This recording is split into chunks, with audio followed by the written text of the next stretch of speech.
नमस्कार. फौजदार अकॅडमी महाराष्ट्र, बापूसाहेब शेळके बार्शी, संपर्क 9552600999. या भागामध्ये आपण IPC या घटकाला सुरुवात करणार आहोत. त्या अगोदर आपण IPC म्हणजे इंडियन पिनल कोड, भारतीय दंड संहिता, थोडी पार्श्वभूमी जाणून घेऊया. तर इंग्रज भारतात आल्यानंतर साधारणतः 1834च्या दरम्यान लॉर्ड म्हणजे विल्यम बेंटिंग नावाचा जो अधिकारी भारतामध्ये होता इंग्रजांचा, त्यानं लॉर्ड मेकॉलीच्या अध्यक्षतेखाली एक समिती, हा कायदा निर्माण करण्यासाठी एक समिती नेमली. त्या समितीमध्ये 3 सदस्य होते आणि तेव्हापासून IPCच्या कामकाजाला म्हणजे निर्माण करण्याकरता सुरुवात झाली. साधारणतः IPCचं पूर्ण काम 1856ला झालं. त्यानंतर ते ब्रिटिशांच्या संसदेमध्ये मंजुरीसाठी तो कायदा मांडण्यात आला. परंतु त्या ठिकाणी इंग्रज अधिकारी भारतामध्ये जे 1857ला बंड झालेलं होतं त्यामध्ये ते व्यस्त होते, ते बंड विझवण्यामध्ये. त्यामुळं तिथं काही त्याला तात्काळ मंजुरी मिळू शकली नाही आणि मग तेथील संसदेची मंजुरी 1860 रोजी IPCला मिळालेली आहे. तर हा IPC पाहत असताना म्हणजे भारतीय दंड संविधान बघत असताना यामध्ये नेमकं काय आहे तर काही व्याख्या दिलेल्या आहेत. गुन्ह्याचे स्वरूप आहे, शिक्षा आहेत. शिक्षा कोणत्या कोणत्या प्रकारच्या असू शकतील, जसे की कारावास असेल, दंडाच्या स्वरूपात असतील, असे शिक्षाचे देखील प्रकार दिले आहेत. आणि त्याचबरोबर अपवाद देखील दिले आहे, म्हणजे एखादा गुन्हा कोणत्या परिस्थितीमध्ये जर असेल तर तो गुन्हा ठरणार नाही, असे काही अपवाद पण प्रकरण 4 मध्ये दिले आहेत. तर एकंदरीत या IPCमध्ये 23 प्रकरणे असून 511 कलमे आहेत. परंतु आपल्याला खात्यांतर्गतला साधारणतः जवळपास 200च्या जवळपास कलमे आहेत. आणि हे जे IPC आहे म्हणजे भारतीय दंड संविधान म्हणजे भारतीय दंड संहिता हे 1 जानेवारी 1862 रोजी आपल्या भारतामध्ये लागू झाला आहे, किंबहुना त्याची अंमलबजावणी झाली आहे. तर त्यावेळेला गोवा, पांडेचेरी, दीव दमण या भागामध्ये ते लागू नव्हते, कारण त्या ठिकाणी इंग्रजांचं राज्य नव्हतं. आणि त्यानंतर कालांतराने म्हणजे 1 ऑक्टोबर 1863 पासून या ठिकाणी चालू आहे. परंतु भारतास अंमलबजावणी कधी झाली असा जर प्रश्न असेल तर 1 जानेवारी 1862 या ठिकाणी आपल्याला म्हणणं गरजेचं आहे. तर या IPCचा निर्माता म्हणजे फादर किंवा त्याचा जनक लॉर्ड मेकॉलेला म्हटलं आहे. तर आपण आता प्रकरण 1 मध्ये प्रस्तावना पाहणार आहोत. तर या कायद्याची अंमलबजावणी 1 जानेवारी 1862 रोजी. कायद्याचं नाव आहे भारतीय दंड संहिता आणि त्याचा विस्तार जो आहे तो संबंध भारतभर आहे. म्हणजे सर्वच कायद्यात 370 कलम हटवल्यामुळे सगळ्या भारताला लागू आहेत. त्यानंतर असं सांगितलेलं आहे की भारतीय भूमीवर देशी किंवा परदेशी इसमांनी केलेल्या IPCमधील साधारणतः 109च्या पुढे जे 511पर्यंत गुन्हे आहेत त्यांना हे लागू आहे. परंतु IPC घटकामध्ये की ज्यांना IPC लागू नाही असे काही अपवाद या ठिकाणी आहेत. एकंदरीत ते 6 अपवाद आहेत. तर त्यांना अटक करता येत नाही, त्यांना शिक्षा वगैरे होत नाही. फार तर काय होईल, त्यांना दिवाणी कायद्याप्रमाणे नुकसान भरपाईचा त्यांच्या विरोधात दावा करता येईल. तर ते 6 अपवाद कोणते आहेत ते आपल्याला बघायचं आहे. परकीय राष्ट्रप्रमुख असतील, परदेशांचे वकील प्रतिनिधी, शत्रू राष्ट्र व महायुद्ध गुन्हे म्हणजे युद्धासंदर्भात, त्याचबरोबर परकीय सैन्य, युद्धकाळातील लढाऊ नौका आणि भारतामधील भारताचे राष्ट्रपती व राज्यपाल, कारण त्यांना भारतीय घटनेच्या 361 नुसार काय केलं आहे, संरक्षण दिलं आहे. त्याचबरोबर प्रकरण 2 मध्ये सर्वसाधारण स्पष्टीकरणे दिले आहेत, म्हणजे थोडक्यात व्याख्या आहेत. तर या प्रकरणाला अंधारात प्रकाश दाखवणारे प्रकरण असं देखील म्हटलं जातं. तर याच्यामध्ये आपल्याला अभ्यासक्रमाला साधारणतः 10 पासून पुढे म्हणजे 52 पर्यंत जी काही व्याख्या कलमे आहेत किंवा स्पष्टीकरण आहेत ते आपल्याला बघायचे आहेत. तर कलम 10 आहे पुरुष किंवा स्त्री, म्हणजे पुरुष आणि स्त्री. तर आता पुरुष आणि स्त्री कोणाला म्हणायचं की कोणत्याही वयाचा पुरुष असलेला मनुष्य प्राणी आणि कोणत्याही वयाची स्त्री यांचा याच्यामध्ये समावेश होईल. मग त्यांचे वय किती असो, 1 दिवस, 2 दिवस, 10 वर्ष, 50, 100 वर्ष, म्हणजे कोणत्याही वयाचा पुरुष आणि स्त्री इतकीच व्याख्या आहे. म्हणजे वय कितीही असले तरी हरकत नाही. त्यानंतर कलम 11 आहे व्यक्ती म्हणजे इसम, व्यक्ती म्हणजे व्यक्ती किंवा इसम. तर आता याच्यामध्ये काय येईल, जसं आपण कलम 10 बघितलं पुरुष आणि स्त्रीमध्ये काय आलं, आणि 10 कलम आणि 11 कलम थोडाफार फरक आहे, तो फरक आपल्याला लक्षात घ्यायचा आहे. तर इथं 11 कलमामध्ये सजीव तर लोक येतातच, त्याबरोबर निर्जीव सुद्धा काही घटकाचा या ठिकाणी समावेश आहे. तर आपण बघूया की कोणत्याही कंपनीचा असेल, संघाचा असेल किंवा माणसाचा जमाव असेल तो याच्यामध्ये येतो, मग तो कायदेशीर असो किंवा बेकायदेशीर असो. त्याचबरोबर एखादं मंदिर असताना ते मंदिरामधील मूर्ती असते, तर त्या मूर्तीचा देखील समावेश व्यक्ती किंवा इसम या घटकामध्ये होतो. परंतु तिथे एक अट दिलेली आहे की त्या मूर्तीची किंवा संबंधित मंदिराची मिळकत असली पाहिजे, तर ते काय होते, व्यक्ती बनते, असं मद्रास हायकोर्टानं वाडीपिल्ली खटल्यामध्ये सांगितलेलं होतं. त्याचबरोबर आईच्या पोटातील पूर्णतः तयार झालेले मूल असं देखील या व्यक्ती किंवा इसम या घटकामध्ये येईल. तर हा झाला कलम 10 आणि 11 मधला फरक आपल्याला लक्षात ठेवायचा आहे. तर इथं असं आपल्याला दिले की आईच्या पोटातील पूर्ण तयार झालेले मूल कलम 11 मध्ये येतं, जोपर्यंत त्याचा जन्म होत नाही तोपर्यंत, आणि जन्म झाल्यानंतर ते कलम 10 मध्ये येईल, कारण जन्मानंतर त्याचं वय चालू होतं. तसं पुढं कलम आहे 14 कलम, IPC 14 कलम शासनाचा सेवक. आता शासनाचा सेवक म्हणल्याबरोबर आपल्याला लक्षात येतं की सरकारी नोकर वर्ग म्हणजे काय, तर सरकारने त्याच्या अधिकारानुसार भारतामध्ये सेवेत चालू ठेवलेला किंवा नियुक्त केलेला किंवा कामावर ठेवलेला कोणताही, मग त्याच्यामध्ये अधिकारी येईल किंवा कर्मचारी येईल. इथं फक्त महत्त्वाची एक गोष्ट आहे की सरकारी नेमणूक या ठिकाणी आवश्यक असते, मग नेमणूक पत्रामध्ये काही दोष असले तरी हरकत नाही. त्यानंतर कलम 21 आहे. आता 21 कलम आणि 14 कलम याच्यामध्ये जो फरक आहे तो फरक आपल्याला या ठिकाणी लक्षात घेणं गरजेचं आहे. तर या कलमामध्ये 3 स्पष्टीकरणं दिलेली आहेत आणि लोकसेवकाचे 12 प्रकार दिलेले आहेत. त्यातला जो पहिला प्रकार आहे लोकसेवकाचा, त्याच्यामध्ये लष्करातील सनदी अधिकारी होते, तर तो पहिला प्रकार 1950च्या कायद्यानुसार काय केला आहे, रद्द केला आहे. आता लोकसेवक कलम 21 आणि शासनाचा सेवक कलम 14 याच्यामध्ये नेमकं प्रामुख्याने काय फरक आहे, तर शासनाचा सेवक जो आहे तो प्रत्येक शासनाचा सेवक लोकसेवक या घटकामध्ये येईल. म्हणजे प्रत्येक शासकीय सेवक हा लोकसेवक असतो, परंतु प्रत्येक लोकसेवक हा शासकीय सेवक असतोच असं नाही. आणि शासकीय सेवकाचं जे स्वरूप आहे ते मर्यादित विशिष्ट असते असं देखील या ठिकाणी सांगितलेलं आहे. परंतु लोकसेवकाचं स्वरूप तसं मर्यादित नसतं, तर ते विशाल आणि बदलते असते. आणि शासकीय सेवकाचा पगार हा नेहमी सरकारी कोषागारातून दिला जातो आणि लोकसेवकांचा पगार हा संबंधित खात्यातून दिला जातो. म्हणजे ज्या ठिकाणी ते खास कामगिरीवर नेमले असतात त्यातील संबंधित खात्यातून त्यांचा पगार दिला जातो. आता जे खाली घटक आहेत म्हणजे जे आपण 11 प्रकार लोकसेवकांचे बघणार आहोत, तर त्याच्यामध्ये येणारी प्रत्येक व्यक्ती ही लोकसेवक असणार असं सांगितलेलं आहे. तर ते 11 प्रकार कोणते आहेत ते प्रकार आपण आता बघूया. तर यातील प्रकार 1 हा तर वगळलेला आहे. त्यानंतर 2 जो प्रकार आहे तो भारताचे जे तिन्ही दल आहेत, वायुदल असतील, भूदल असतील, म्हणजे नौसेना, तर त्याच्यामधील सनदी अधिकारी येतात. प्रकार 3 मध्ये जे न्यायाधीशाचं काम करणारे व्यक्ती आहेत त्या व्यक्ती येतात. त्यानंतर प्रकार 4 मध्ये न्यायालयाचे अधिकारी येतात की ते अधिकारी कायदेविषयक बाबींचा अहवाल तयार करणे, दस्तऐवज तयार करणे, जपून ठेवणे, त्यांना अधिप्रमाणित करणे किंवा मालमत्ता ताब्यात घेणे, भाषांतर करणे, शपथ देणे, असे ज्यांना अधिकार आहेत किंवा न्यायालयानं त्यांच्यावर अशी कामगिरी सोपवलेली असते असे इतर लोकसेवक सुद्धा त्याच्यामध्ये येतात. त्यानंतर 5वा जो घटक आहे त्याच्यामध्ये न्यायालयाला किंवा लोकसेवकाला सहाय्यक करणारे जे सदस्य असतात किंवा न्याय सहाय्यक किंवा ज्याला आपण पंचायतीचा सदस्य देखील म्हणू शकतो असे घटक येतात. त्यानंतर प्रकार जो 6वा आहे त्याच्यामध्ये न्यायालयाने किंवा सक्षम प्राधिकरणाकडे ज्याच्याकडे कोणताही खटला किंवा प्रकरण किंवा बाब निर्णयासाठी किंवा अहवालासाठी दिलेली असेल असं काय होईल, त्याच्यामध्ये लवाद येईल किंवा ती व्यक्तीसुद्धा असू शकते. त्यानंतर प्रकार 7 आहे की ज्या व्यक्तीला त्याच्या पदाच्या नात्याने स्थानबद्ध करण्याचा, एखाद्या व्यक्तीला स्थानबद्ध करण्याचा किंवा स्थानबद्धतेत ठेवण्याचा अधिकार मिळतो अशा व्यक्तीचा या प्रकार 7 मध्ये समावेश होईल, म्हणजे तिला लोकसेवक म्हटलं जाईल. त्यानंतर जो 8वा प्रकार आहे त्याच्यामध्ये असं दिलेलं आहे की सरकारी अधिकारी या नात्यानं अपराधाचा प्रतिबंध करणे असेल किंवा अपराधाची खबर देणे असेल किंवा त्या अशा अपराध्यांना न्यायासमोर आणणे किंवा त्यांचे सुरक्षितता किंवा सुव्यवस्था राखण्यासाठी ज्यांचे कर्तव्य आहे असे शासनाचे अधिकारी याच्यामध्ये म्हणजे प्रकार 8 मध्ये येतात. त्यानंतर प्रकार 9 आहे.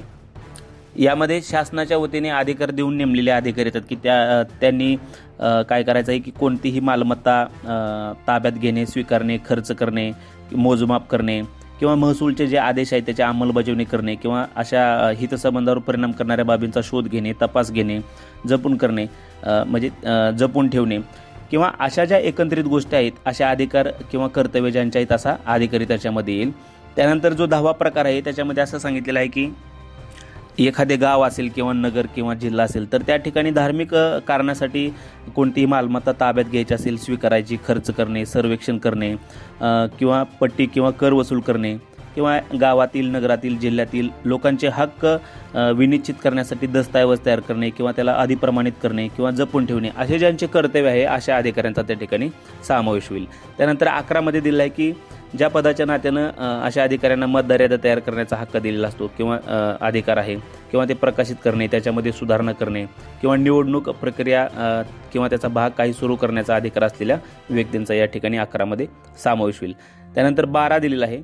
12 मध्ये सांगितलेलं आहे की जी व्यक्ती शासनाच्या सेवेत आहे किंवा जिला शासनाकडून काय वेतन मिळतं किंवा सार्वजनिक काम करण्याबद्दल तिला सरकारकडून फी किंवा कमिशनच्या स्वरूपामध्ये रक्कम मिळते, म्हणजे थोडक्यात आपल्या सारख्या नोकरदारांचा त्याच्यामध्ये समावेश होईल. त्यानंतर 12 मध्येच दिलेलं आहे की स्थानिक प्राधिकरणाच्या किंवा केंद्रीय, प्रांतिक किंवा राज्याच्या कायद्यानुसार किंवा त्याखाली स्थापन केल्या जी काही महामंडळ असतील किंवा कंपनी अधिनियम 1956 कलम 617 नुसार शासकीय कंपनीच्या सेवेत असलेली किंवा त्यांच्याकडून वेतन मिळणारी प्रत्येक व्यक्ती, म्हणजे ज्या अशा कंपन्या आहेत साधारणतः त्याच्यामध्ये आता नवरत्न कंपन्या असतील, महारत्न कंपनी आहे, SBI सारखी कंपनी आहे, तर अशा ठिकाणी जी काही काम करणारे व्यक्ती आहेत त्यांचा देखील या ठिकाणी लोकसेवक या घटकामध्ये समावेश होईल.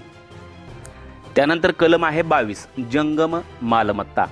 आता जंगम मालमत्ता म्हणजे काय लक्षात ठेवायचं की ज्या गोष्टी जमिनीशी जखडल्या गेलेल्या नाहीत, म्हणजे जमिनीशी निगडीत नाहीत, म्हणजे जमिनीमध्ये गाडलेल्या नाहीत, की ज्या एका ठिकाणून दुसऱ्या ठिकाणी काय करता येतात आपल्याला हलवता येतात, अशा मूर्त मालमत्तेचा, म्हणजे थोडक्यात आता कायद्याच्या भाषेत जर त्याची व्याख्या करायची असेल तर जमीन व भूसंलग्न असलेल्या किंवा त्याच्याशी कायम जखडलेल्या वस्तू सोडून मी सांगितल्याप्रमाणे इतर प्रत्येक वर्णनाच्या मूर्त मालमत्तेचा समावेश होतो. म्हणजे थोडक्यात ज्यांची एका ठिकाणून दुसऱ्या ठिकाणी हालचाल करता येते अशा सगळ्याच मूर्त मालमत्तेचा कशामध्ये जंगम मालमत्तेमध्ये समावेश होईल. तर मूर्त मालमत्ता म्हणजे काय की जी आपली पंचेंद्रिय आहेत, पंचेंद्रिय कोणती की जीभ, नाक, कान, डोळा, त्वचा याद्वारे ज्याचं आपल्याला अस्तित्व जाणवतं त्याला काय म्हणायचं पंचेंद्रिय.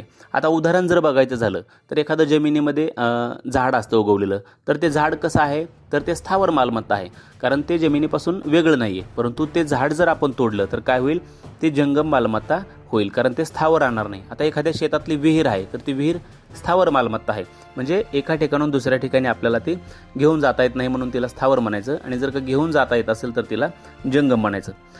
त्याचबरोबर एखादी वस्तू अदृश्य स्वरूपामध्ये असते, जसं की हवा आहे, गॅस आहे, परंतु आपल्याला आपल्या पंचेंद्रियानं काय होतं तिचं अस्तित्व जाणवतं, त्याच्यामुळे तिला सुद्धा जंगम मालमत्ता म्हटलं जातं. आता आपण बघूया की वीज हा घटक जंगम मालमत्ता होऊ शकतो का, तर IPC नुसार तसं पाहिलं तर तो जंगम मालमत्ता होऊ शकत नाही, परंतु चोरी या घटकामध्ये ते मोडू शकतं, कारण जो विजेच्या संदर्भातला जो कायदा आहे त्यानुसार जर फिर्याद असेल त्यातील कलम 50 नुसार तर त्याची देखील चोरी करता येते. अशा प्रकारे हे जंगम मालमत्ता कलम आहे. त्यानंतर कलम 23 आहे. आता 23 कलम आणि 24 कलम थोडेफार गफलत होण्याची शक्यता असते. तर 23 कलमामध्ये काय दिलं आहे, गैरलाभ आणि गैरहानी या दोन शब्दाचं या ठिकाणी स्पष्टीकरण दिलेलं आहे. तर गैरलाभ म्हणजे काय तर अन्यायाची प्राप्ती, आणि गैरहानी म्हणजे काय तर अन्यायाचे नुकसान. आता गैरलाभ कशाला म्हणायचं की एखाद्या वस्तूवर आपला कायदेशीर हक्क नसतो तरी देखील काय करणं त्याला संपादन करणं, तर म्हणजे काय होईल गैरलाभ निर्माण होईल. म्हणजे काय की कुणाचे तरी कोणीतरी काहीतरी गैरपणे ठेवून घेते, म्हणजे बेकायदेशीरपणे ठेवून घेत असेल किंवा संपादित करत असेल तर ते काय होतंय तेव्हा तो व्यक्ती गैरलाभ मिळतो. म्हणजे जसं की लायब्ररीमध्ये एखाद्या व्यक्तीचं पुस्तक राहिलेलं आहे आणि आपल्याला माहिती आहे किंवा हे आपलं पुस्तक नाही आहे तरी देखील ते पुस्तक आपण ठेवून घेतो, तर काय होतंय आपला त्या वस्तूवर कायदेशीर हक्क नसताना सुद्धा आपण गैरपणे काय करतोय ती वस्तू ठेवून घेतोय, तर आपल्याला काय झालं इथं गैरलाभ झाला. आणि ज्याचं ते पुस्तक होतं त्याचं काय झालं गैरहानी झाली. म्हणजे थोडक्यात काय की एखाद्या मिळकतीवर म्हणजे वस्तूवर त्याच्या संपत्तीवर त्याचा कायदेशीर हक्क असून सुद्धा त्याला काय होतं त्याच्यापासून वंचित ठेवलं जातं, म्हणजे थोडक्यात त्या व्यक्तीला गैरहानी होते. असं या ठिकाणी गैरलाभ आणि गैरहानी या दोन शब्दाचं स्पष्टीकरण आहे. आता आपण 24 कलम बघूया. 24 मध्ये असं दिलं आहे की अप्रामाणिकपणे. आता अप्रामाणिकपणे म्हणजे काय की जो कोणीतरी एखाद्या व्यक्तीस गैरलाभ व्हावा, म्हणजे कोणाचा तरी गैरलाभ व्हावा किंवा दुसऱ्या व्यक्तीची गैरहानी व्हावी या हेतूने जेव्हा कोणतीही गोष्ट करतो तर तेव्हा तो काय करतो ती गोष्ट अप्रामाणिकपणे करतो असं म्हटलेलं आहे. म्हणजे सोपी व्याख्या या ठिकाणी दिलेली आहे. तर ही अप्रामाणिकपणे जी काही कृत्य आहे ते जंगम किंवा स्थावर मिळकती संदर्भात सुद्धा असू शकतं. पुढं IPC मध्ये याचा चोरी असेल, विश्वासघाताची कलम असतील, अपहाराची कलम असेल, या ठिकाणी काय केलं आहे, त्यांचा वापर केला आहे. म्हणजे थोडक्यात या ठिकाणी बेकायदेशीर तोटा झालेला आपल्याला दिसतो, परंतु फसवणूक मात्र या ठिकाणी कलम 24 मध्ये नसते. आता 24 आणि 25 मधला फरक काय, तर 24 मध्ये फसवणूक नसते आणि कलम 25 जो आहे कपटीपणाने त्या ठिकाणी फसवणूक असते. आता 25 ची व्याख्या आपण बघूया. कपटीपणाने म्हणजे काय, की एखाद्या व्यक्तीने लुबाडण्याच्या हेतूने केलेली कृती म्हणजे कपटीपणाने होय. म्हणजे आता पुढे थोडक्यात फसवणुकीचे जे गुन्हे आहेत, म्हणजे 415 जे आपण पुढे बघतो, किंवा खोटे दस्तऐवज, खोटी वजनमापे, या ठिकाणी यांचा उल्लेख आपल्याला आढळेल. म्हणजे कलम 24 मध्ये फसवणूक नाही आहे आणि कलम 25 मध्ये फसवणूक आहे, कारण लुबाडण्याच्या हेतूने ती कृती केली आहे. त्यानंतर जे कलम आहे ते कलम 26 आहे, समजण्यास कारण. आता समजण्यास कारण म्हणजे काय, की बाबा आता समजा आपण संध्याकाळी आपल्या घराचा दरवाजा लावून कुठेतरी 9 वाजता बाहेर गेलो आहे. थोडक्यात आपण म्हणूया की आपण पिक्चरला गेलो आहे. तर आपण काळजीपूर्वक काय केलं असतं, घर पुढे केलं असतं, त्याला कडी लावून त्याच्यावरती कुलूप लावलेलं असतं. आणि आपण ज्यावेळेला सिनेमा बघून आल्यानंतर आपल्याला असं दिसतं की आपल्या घराचं कुलूप तोडलेलं आहे. आणि मग घरामध्ये आपण उघडून बघितल्यानंतर घरातल्या वस्तू अस्ताव्यस्त पडलेल्या आहेत.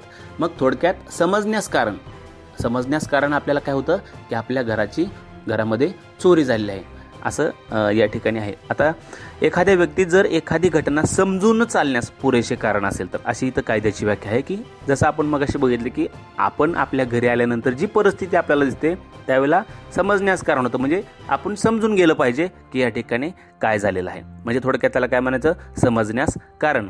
आता याचा पुढं वापर 411, 412 मध्ये झालेला आहे. त्यानंतर कलम जे आहे ते 28 कलम आहे, नकलीकरण. आता नकलीकरण म्हणजे काय, तर एखाद्याने एखादी वस्तू दुसऱ्या वस्तूसारखी करणे, पहिली गोष्ट. आणि दुसरी गोष्ट महत्त्वाची काय, तर त्याच्या मागे त्याचा उद्देश फसवणुकीचा असणे किंवा फसवणूक होण्याची शक्यता होण्याची त्या व्यक्तीला जाणीव असणे. असं जेव्हा असेल परिस्थिती, तेव्हा काय म्हणायचं, नकलीकरण झालं त्या गोष्टीचं, किंवा त्यानं ते नकलीकरण केलं असं म्हणायचं. आता आपण किराणा दुकानामध्ये लहान मुलांसाठी त्यांच्या मनोरंजनासाठी चलनी नोटा असतात, 2000ची नोट, 500ची नोट, 100ची नोट. पण त्या नोटावरती लिहिलं असतं चिल्ड्रन बँक ऑफ इंडिया. एव्हाना म्हणजे किंबहुना त्या नोटा निर्माण करण्याचा मागं उद्देश तसा नसतो, म्हणजे फसवणुकीचा. या ठिकाणी 2 गोष्टी महत्त्वाच्या आहेत, की एखाद्या वस्तूसारखी दुसरी वस्तू बनवणे आणि त्याच्या मागं उद्देश फसवणुकीचा असणे, तरच ते नकलीकरण होईल. स्पष्टीकरणामध्ये असं दिलेलं आहे की नकलीकरण हे तंतोतंत असणं आवश्यक नाही. सर्वसाधारण साम्य जरी असेल तरी देखील त्या गोष्टीचं नकलीकरण होईल, मात्र त्याच्या मागे उद्देश कसा असला पाहिजे, फसवणुकीचा उद्देश असला पाहिजे. आता याचं प्रकरण 12 मध्ये याचा वापर पुढे आपल्याला केलेला बघायला मिळेल. त्याचबरोबर एखाद्या व्यक्तीनं एखादी वस्तू दुसऱ्या एखाद्या वस्तूसारखी हुबेहूब तयार केलेली आहे आणि त्यामुळं काय, की फसगत होण्याची शक्यता आहे. तर जोपर्यंत ती व्यक्ती सिद्ध करत नाही तोपर्यंत त्यानं त्या गोष्टीचं नकलीकरणच केलं होतं असं कायद्यानुसार म्हणजे IPC नुसार ग्राह्य धरलं जाईल. त्याच्यानंतर कलम आहे 29 कलमामध्ये सांगितलेलं आहे की दस्तऐवज म्हणजे काय, किंवा दस्तऐवज ही संकल्पना या ठिकाणी स्पष्ट केली आहे. तर आता दस्तऐवज म्हणजे काय, की कोणत्याही पदार्थावर, दगड असेल, वही असेल, पान असेल, फळा असेल, किंवा खडक असेल, किंवा कोणत्याही पदार्थावर एवन आणि कोणत्याही साधनाने जर काही आकृत्या, आकडे, चिन्हे काढलेले असतील तर त्याला काय म्हणायचं, दस्तऐवज म्हणायचं. म्हणजे तो दस्तऐवज होऊ शकतो. आता अशी आकडं किंवा चिन्ह किंवा अक्षरं कोणत्या पदार्थावर काढलेली आहेत किंवा कोणत्या साधनाने काढले आहेत याला महत्त्व नाही, किंवा ते न्यायालयात पुरावा म्हणून वापरायचा आहे की नाही या गोष्टीला देखील या ठिकाणी महत्त्व नाही, त्याला दस्तऐवजच म्हटलं जाईल. आता याच्यामध्ये आपण बघू शकतो की चलनी नोटा असतील, धनादेश असतील, मुखत्यारपत्र असेल किंवा लेखी करार, किंवा आपण बघतो रस्त्याच्या कडेनं जे झाड आहे त्याच्यावरती लेबल लावलेलं असतं लोखंडाचं आणि त्याच्यावर झाडांचे नंबर टाकलेले असतात, म्हणजे झाडावर सरकारी अधिकाऱ्यांनी टाकलेल्या खुणा असतील. त्याचबरोबर नकाशे येतील, याच्यामध्ये आराखडे येतील, किंवा सूचना मार्गदर्शन असणारे लेखसुद्धा याच्यामध्ये येतील दस्तऐवजमध्ये. आता त्याचबरोबर दुसरी अशी गोष्ट आहे की आपण व्यापार बघतो, व्यापार लाईनमध्ये जे काही व्यापारी वर्ग असतात त्यांचे विशिष्ट संकेत असतात, म्हणजे विशिष्ट त्यांच्या खानाखुणा असतात किंवा आकडे असतात, म्हणजे त्यांच्यामध्ये रिवाजच पडलेला असतो. तर त्या ठिकाणी जे त्यांना सांगायचं असतं त्या ठिकाणी त्या आकड्यावरून किंवा संकेतावरून किंवा चिन्हावरून ते त्यांच्यातल्या लोकांना स्पष्ट कळतं. म्हणजे जरी अप्रत्यक्षरित्या त्या ठिकाणी काही गोष्टी व्यक्त केलेल्या असतील आणि जरी त्या प्रत्यक्ष नसतील तरी देखील काय होईल, त्याला दस्तऐवजच म्हटलं जाईल. त्यानंतर कलम आहे 29 इलेक्ट्रॉनिक अभिलेख. आता हे जे 29 कलम आपण पाहिलेलं आहे, याच सगळ्या गोष्टी आहेत त्याच्यामध्ये, परंतु जो माहिती तंत्रज्ञान अधिनियम 2000 पासून अंमलामध्ये आलेला आहे, त्यानंतर ही व्याख्या अंमलात आली. तर याच्यामध्ये त्याच गोष्टी आहेत, फक्त त्या सगळ्या कशा स्वरूपामध्ये आहेत, तर इलेक्ट्रॉनिक स्वरूपामध्ये आहेत. आणि याची व्याख्या IT ॲक्ट 2000 मध्ये कलम 2.1 मध्ये जी काही व्याख्या आहे ती व्याख्या आहे. याचा वापर पुढे 167 मध्ये किंवा 463 मध्ये दिलेला आहे. तर आता याच्यामध्ये काही फोटो येतील, ऑडिओ येतील, व्हिडिओ येतील, इलेक्ट्रॉनिक स्वरूपातील अन्य काही सगळ्या प्रकारची माहिती येईल. म्हणजे दस्तऐवजाचं स्वरूप आहे हे कलम 29 प्रमाणे, परंतु हे सगळ्या गोष्टी इलेक्ट्रॉनिक स्वरूपाच्या आहेत, म्हणून याला इलेक्ट्रॉनिक अभिलेख असं म्हटलेलं आहे. त्यानंतर कलम 30 आहे मौल्यवान रोखा. कलम 30 मध्ये मौल्यवान रोखा असं सांगितलेलं की मौल्यवान रोखा म्हणजे काय, की असा दस्तऐवज की ज्याला काहीतरी मूल्य निर्माण होतं.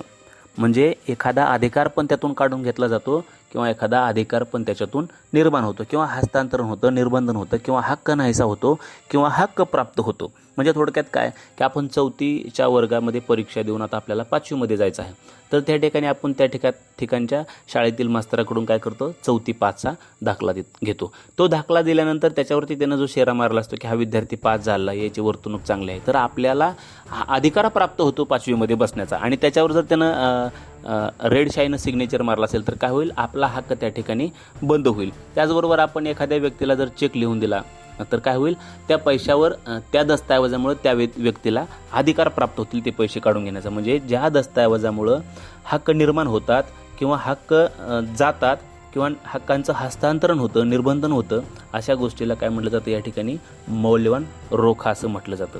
तर पुढं 383 असेल, 420, 467 कलमामध्ये याचा वापर आहे. आता आपण बघितल्याप्रमाणे याच्यामध्ये धनादेश येतील, दाखला येईल, मृत्यूपत्र येईल. पण या ठिकाणी महत्त्वाची गोष्ट अशी की जे काही शाळेचे दाखले आहेत त्याच्यामध्ये खाडाखोड किंवा बनावटीकरण चालणार नाही. त्यानंतर कलम आहे 34 समान उद्देश साध्य करण्यासाठी अधिक व्यक्तींनी केलेल्या कृती. तर आता इथं काय आहे, या ठिकाणी आपण काही गोष्टी महत्त्वाच्या लक्षामध्ये ठेवल्या पाहिजे. इथं व्यक्तींची संख्या 1 पेक्षा अधिक दिलेली आहे. म्हणजे 2 असतील किंवा त्याच्यापेक्षा जास्त सुद्धा असू शकतील. 1 पेक्षा अधिक व्यक्ती या ठिकाणी आवश्यक आहेत. आणि यांचा उद्देश कसा असला पाहिजे, समान असला पाहिजे. म्हणजे समान उद्देशासाठी गुन्हेगारी कृती या ठिकाणी केली जाते. म्हणून असं म्हटलं जातं की सदर गुन्हा प्रत्येक व्यक्ती जणू काही त्या एकट्यानेच केला आहे असे म्हटले जाते.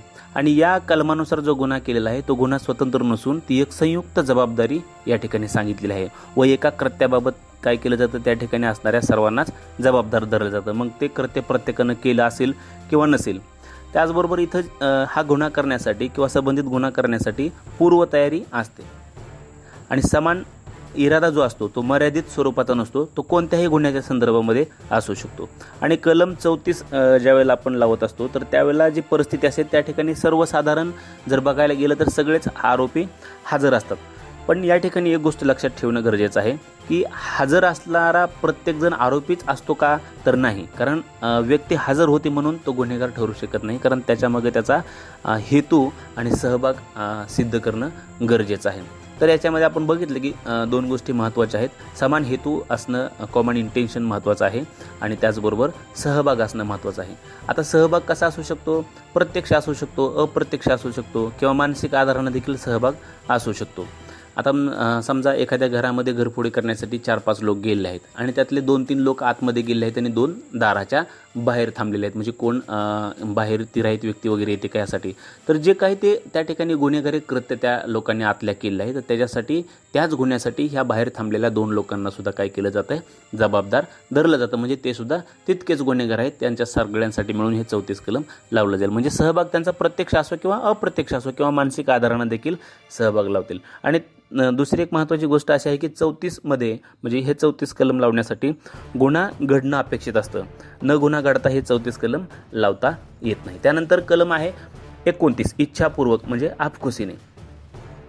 म्हणजे काय इच्छापूर्वक म्हणजे काय की जेव्हा एखादी व्यक्ती काही साधनानं एखादी जर कृती करत असेल तर बाबा आपण जे काम करत आहोत याच्यामुळे जे परिणाम होणार आहेत किंवा ह्याच्या मागची जी काही जाणीव आहे ती जाणीव किंवा एकंदरीत परिस्थिती किंवा जर असं केलं तर असं होऊ शकतं या सगळ्या गोष्टीची त्याला जाणीव असते आणि जाणीव असूनसुद्धा जर एखादं काम केलं पुढं त्यानं किंवा ते काम तसं केल्यानंतर जे काही परिणाम होणार असतील त्या परिणामाची त्याला जाणीव असेल आणि जाणीव असून देखील त्यानं जर ते काम केलं तर ते काम त्यानं इच्छापूर्वक किंवा हापखुशीनं केलं असं म्हटलं जातं. आता उदाहरण जर बघायचं झालं तर एखादी बिल्डिंग आहे आणि परंतु त्या बिल्डिंगमधल्या काही दुसऱ्या तिसऱ्या मजल्यावरती एखाद्या घरात चोराला चोरी करायला जायचं आहे, परंतु त्या बिल्डिंगवरती वर चढण्यासाठी मार्ग नाही आणि जो मार्ग आहे तिथं त्या बिल्डिंगच्या खालच्या बाजूला असलेली एक झोपडी त्या ठिकाणी आडवी येते. तर आता वरती जर याला चढायचं असेल आरोपीला तर ती झोपडी बाजूला करणं गरजेचं आहे.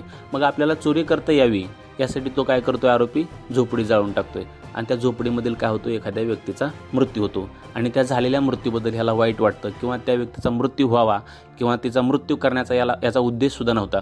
परंतु इथं परिस्थिती अशी आहे की बाबा आपण जर झोपडी पेटून दिली तर असं होऊ शकतं, आतमध्ये जर माणूस असेल तर त्याचा जीव जाऊ शकतो. ही एकंदरीत परिस्थितीची जाणीव याला असते किंवा तशी समज ह्याला असते. म्हणून काय होईल, ते कृत्य त्यानं इच्छापूर्वक केलं असं त्या ठिकाणी ग्राह्य धरलं जाईल. त्यानंतर कलम आहे 40 अपराध. तर आता अपराध म्हणजे IPC असेल किंवा विशेष स्थानिक कायदे असतील याच्यामधील गुन्हे याच्यामध्ये येतील. आणि इथे एक सांगितलेलं आहे की सर्वसाधारण जे अपवाद IPC मध्ये दिले आहे त्याचा फायदा IPC सोबत इतर कायद्यांना सुद्धा मिळू शकतो. त्याचबरोबर कट करणे, प्रोत्साहन देणे वगैरे इतर कायद्याखालचे गुन्हे देखील अपराध या घटकामध्ये येतील.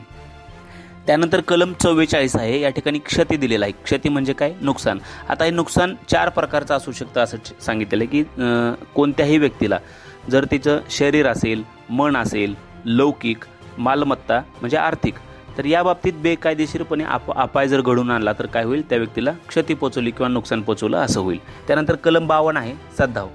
सद्भाव म्हणजे काय, तर जेव्हा एखादी कृती प्रामाणिकपणे आणि योग्य काळजी घेऊन व लक्ष देऊन इमानाने सद्भावनेने केली जाते तेव्हा ते कृत्य जे असतं ते सद्भावपूर्वक केलं जातं असं म्हटलं जातं. ह्याचा वापर पुढे आपल्याला प्रकरण 4 मध्ये बघायचा आहे. म्हणजे थोडक्यात सद्भाव म्हणजे चांगल्या हेतूनं, मनामध्ये कोणताही वाईट हेतू न ठेवता आणि योग्य प्रकारे सगळ्या गोष्टीची काळजी घेऊन केलेलं कृत्य म्हणजे सद्भावपणे केलेलं कृत्य होय. त्यानंतर प्रकरण 3 आहे शिक्षाविषयी. त्यानंतर आपल्याला त्याच्यामधलं एक कलम आहे 75.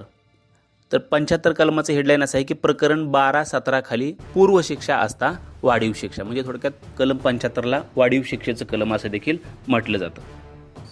म्हणजे इथं महत्त्वाच्या गोष्टी अशा आहेत की जर का एखाद्या व्यक्तीनं IPC प्रकरण 12 आणि 17, आता 12 प्रकरण कशा संदर्भात आहे तर खोटी नाणी वगैरे स्टॅम्प संदर्भात अपराध आहेत आणि 17 प्रकरण हे मिळकतीचे म्हणजे मालमत्ते संदर्भात आहे.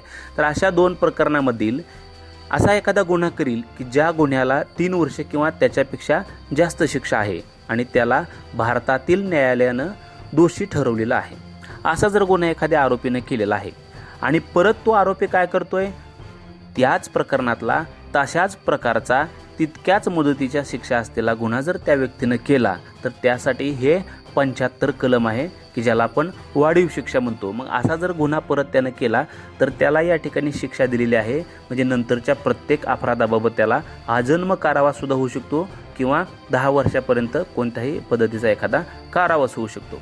आता या ठिकाणी आपल्याला महत्त्वाची गोष्ट लक्षात घ्यायची आहे की हे काही स्वतंत्र शिक्षेचं कलम नाही, परंतु हे वाढीव शिक्षासाठी कलम आहे, एखाद्या गुन्ह्यासाठी कलम नाही आहे. पुन्हा पुन्हा जर त्याच प्रकारचा गुन्हा त्या व्यक्तीकडून झालेला असेल या 12 आणि प्रकरण 17 मधला तितक्याच शिक्षेचा, तर त्याच्यासाठी त्याची शिक्षा वाढवण्यात यावी आणि ही केस जी आहे ती सेशन कमिट करावी असं सांगितलं जातं. कारण प्रथमवर्ग न्यायाधीशास एवढी मोठी शिक्षा म्हणजे आजन्म कारावास किंवा 10 वर्षापर्यंतचा कारावास शिक्षा देण्याचा अधिकार नाही. म्हणून काय केलं जातं, ही केस सेशन कमिट करावी असं सांगितलं जातं आणि हे कलम वाढीव शिक्षेचं कलम चार्जशीटमध्ये लावून न्यायालयाचं लक्ष वेधून घेतलं जातं. कारण ही केस सेशन कमिट व्हावी आणि आरोपीला चांगल्या प्रकारची म्हणजे कडक प्रकारची शिक्षा व्हावी. तर एकंदरीत कलम जे 75 आहे यातल्या महत्त्वाच्या गोष्टी अशा आहेत की आरोपी काय करतोय, प्रकरण 12 किंवा 17 मधील गुन्हा करतो, असा गुन्हा करतो की ज्या गुन्ह्याला 3 वर्षे किंवा त्याच्यापेक्षा जास्त शिक्षा आहे. आणि पुन्हा काय करतो, आणि महत्त्वाचं म्हणजे हा जो पहिल्यांदा गुन्हा केला आहे आणि त्याला शिक्षा ही भारतातीलच न्यायालयानं दिलेली असली पाहिजे. आणि पुन्हा तो वरील 2 प्रकरणातील म्हणजे 12 आणि 17 प्रकरणातीलच तितक्यात मुदतीच्या कारावासाची शिक्षा असलेला गुन्हा करतो. आणि अशी जर एकंदरीत परिस्थिती असेल तर तपासी अधिकारी काय करतो, कोर्टाला सांगतो की बाबा ही केस सेशन कमिट करा, ही 75 कलम आम्ही लावलेला आहे. आणि मग कोर्ट काय करतं, त्याला 200 दिनंतर म्हणा किंवा ही कलम 75 बघून एकंदरीत परिस्थिती लक्षात घेता त्याला आजन्म कारावास किंवा 10 वर्षापर्यंत शिक्षा देऊ शकतं.